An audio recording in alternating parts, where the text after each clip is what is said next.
Okay, Maria. Dito naman tayo. Ayan. Ito ang dining ko. Kailangan magandang environment para makapag-relax ka. At maging maganda ang outlook mo sa buhay.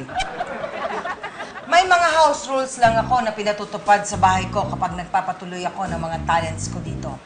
1, bawal magpatulog ng iba, lalo na lalaki. Pero pag ako kasama mo, Maria, okay lang yun. Pwede pa nga tayo mag-movie marathon, ng mga horror movies. Mahilig ka din ba doon? Parang yung idol ko si Anne Acaso. Oo, pero pag may kasama lang ako nanonood, medyo matatakotin kasi ako. Ay, naku, ganyan din yung idol ko.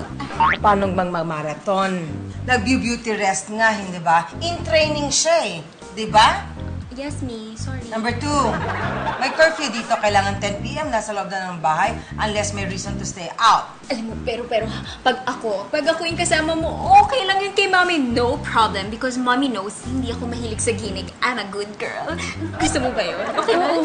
Alam mo, hindi rin naman ako mahilig sa gimmick. Mas gusto ko lang sa bahay. Eh, di ba, me? Parang yung idol ko. Excuse me, anak. Okay lang? Ako na ulit? Okay, number 3.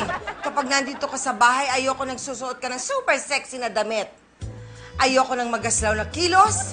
Kasi alam mo, ang asawa ko mabait yan. Pero, lalaki pa rin. Huwag nating bigyan ng dahilan para matukso. Okay? Hey, Mommy, parang hindi naman ganun si Maria. Obvious naman, parang mahindi naman siya.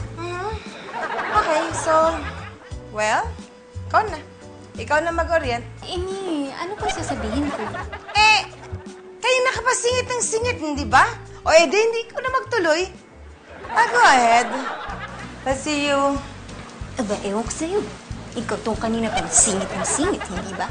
O di ikaw na magtuloy. Tuloy mo. Alis na ako. Alis na ako. Halika ba? Gayang-gaya ko si Mommy. Oo.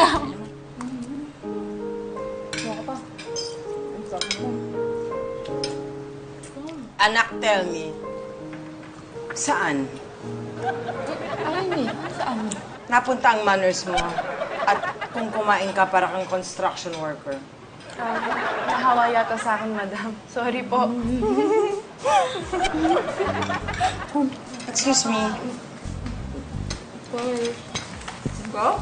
By the way, saan nanggagaling yung mga pinagsasabi ng mga tao sa opisina na pinagkakamalan ka nilang lalaki? Si Maria, lalaki, me.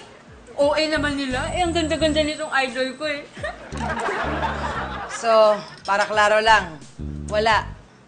Babae ka, ha? Walang sikreto.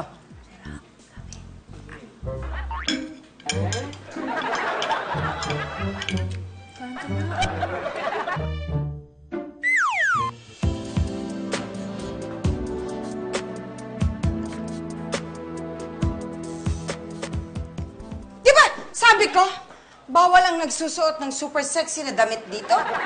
Eh, nakatuwalya ka pa eh. Ay, naku, pasensya na po, madam. Nakalimutan ko po kasi magdala ng pamalit nung nag-shower ako eh.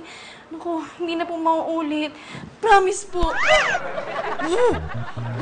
Wow!